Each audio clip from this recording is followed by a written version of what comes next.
हंसिने वंशिने ते नमः। कृष्ण गोविन्द हे राम नारायण श्रीपते वासुदेवाजित श्रीनिधे अच्युतानन्द हे माधवाधोक्षज द्वारका नायक द्रौपदी रक्षक।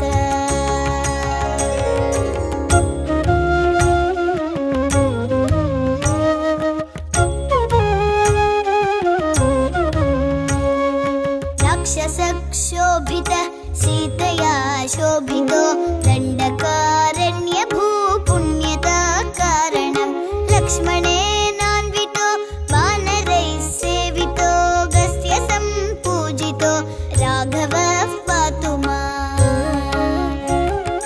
धेनुकारिष्टहारिष्टकृद्वेषिणां केशिहा कंसहृद्वंशिका वदक पूतना कोपक सूरजाखेलनो बालको बालक पातु मां सर्वदा।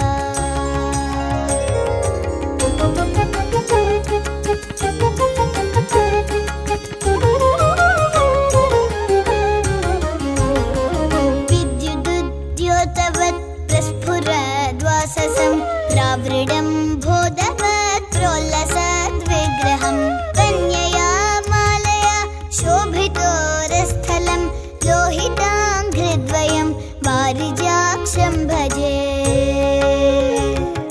कुञ्चिते कुन्तलैर्भ्राजमानाननं रत्नमौलिं लसत् कुण्डलं गण्डयो हारकेयूरकं कङ्कणं प्रोज्ज्वलं किङ्किणी मञ्जुलं श्यामलं तं भजे।